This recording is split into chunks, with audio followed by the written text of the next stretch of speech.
लेकिन हमने वेट किया 2 महीने का और उसको लागू किया अपनी उसी स्पेशल डेट 26 जनवरी 1950। Thank you. ठंड में इसकी बहुत ज़रूरत है। बिल्कुल, ठंड आखिर जो इतनी है। हाँ, तो कैसी है आप? बढ़िया, आप कैसे? मैं तो बहुत ही बढ़िया। ये बताइए, अभी मैं एक दिन एक रील देख रहा था यार। हाँ। हुआ ये कि 15 अगस्त का टाइम आने वाला था, तो बोल दिया कि 15 अगस्त को क्या मनाया जाता। कोई सोशल एक्सपेरिमेंट करते हैं ना रील्स पे। हाँ। किसी ने बोल दिया रिपब्लिक डे। 15 अगस्त को रिपब्लिक डे। अक्सर लोग कंफ्यूजन में तो रहते हैं। उनको लगता है कि इंडिपेंडेंस डे और रिपब्लिक डे एक ही है, हर जगह आज़ादी का झंडा ले लेते हैं, बट कुछ डिफरेंसेस हैं। बहुत मेजर डिफरेंस है, लोगों को यही नहीं पता है। हाँ, तो जो डिफरेंस है वो ये है कि जो 15 अगस्त जिसे हम इंडिपेंडेंस बोलते हैं, तो 15 अगस्त 1947 को हमारा देश आज़ाद हुआ था, जिसे हम इंडिपेंडेंस या आज़ादी दिवस के रूप में मनाते हैं। लेकिन जो 26 जनवरी है यानी रिपब्लिक डे, जिसे गणतंत्र कहते हैं, उस दिन हमारे देश का संविधान लागू हुआ था।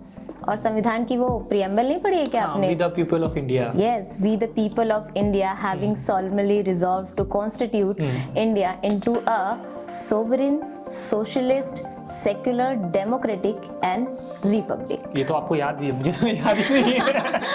9th-10th में याद कराया जाता था। तो जो इसमें एक वर्ड है रिपब्लिक यानी गणतंत्र, और गणतंत्र का जो रियल मीनिंग होता है वो आज़ादी नहीं होता है। उस दिन हमारा संविधान लागू हुआ था, तो इसलिए जैसे जब देश आज़ाद होता है फिर उसके बाद देश को चलाने के लिए एक सिस्टम चाहिए, एक रूल बुक चाहिए। जैसे घर चलाने के लिए घर में कुछ रूल्स होते हैं ना कि 10 बजे के बाद बाहर नहीं जाना है, सुबह जल्दी अभी भी मेरे लिए है ये चीज़। हाँ, तो बस वैसे ही देश को चलाने के लिए एक रूल बुक चाहिए थी।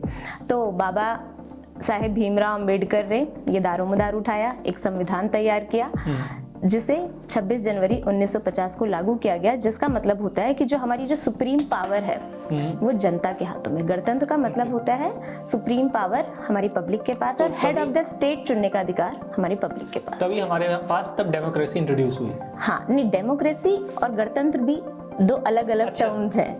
लोकतंत्र होता है डेमोक्रेसी, जहाँ पर जनता के लिए, जनता का और जनता के द्वारा, और गणतंत्र में एक सुप्रीम पावर, सुप्रीम हेड चुनने का अधिकार जनता को। ये एक लंबी डिस्कशन है, फिर कभी होगी। बिल्कुल। तो मतलब अभी तक तो लोगों को क्लियर हो गया होगा कि रिपब्लिक डे और इंडिपेंडेंस डे दोनों अलग अलग है। और एक और मेजर डिफरेंस है, जैसे लोग इस बात के लिए भी कंफ्यूज हैं कि कॉन्स्टिट्यूशन डे तो हम 1949 के हिसाब से मनाते हैं 26 नवंबर को, और संविधान तो 26 नवंबर 1949 यानी 1949 को बनके तैयार हो गया था। फिर लेकिन वो लागू 26 जनवरी को क्यों हुआ, हमें 2 महीने का वेट क्यों करना पड़ा? तो इसके पीछे भी एक इंटरेस्टिंग किस्सा है कि आज़ादी से पहले 1929 में एक कांग्रेस का सेशन हुआ था।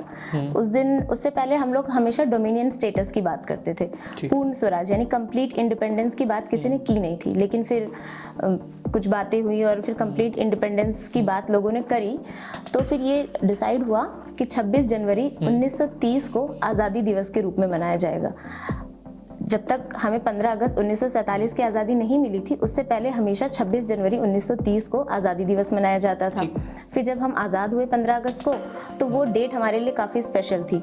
तो क्योंकि संविधान बन गया था, अडॉप्ट हो चुका था 26 नवंबर 1949 को, लेकिन हमने वेट किया 2 महीने का और उसको लागू किया अपनी उसी स्पेशल डेट 26 जनवरी 1950। इसीलिए हम इसे गणतंत्र दिवस के रूप में मनाते हैं। अच्छा, तो मुझे लगता है गणतंत्र दिवस सब तो क्लियर हो गया होगा और हो भी जाएगा। बिल्कुल। और गणतंत्र, रिपब्लिक और इंडिपेंडेंस दोनों अलग अलग हैं। तो अगर ऐसी आपको टॉक्स वगैरह पता करनी है तो कमेंट में बताइए कि क्या डिफरेंस है, किसको क्या कहते हैं, तो हम लोग एक छोटी सी टॉक लेकर आएंगे आपके लिए। तो बने रहिए हमारे साथ। Thank you.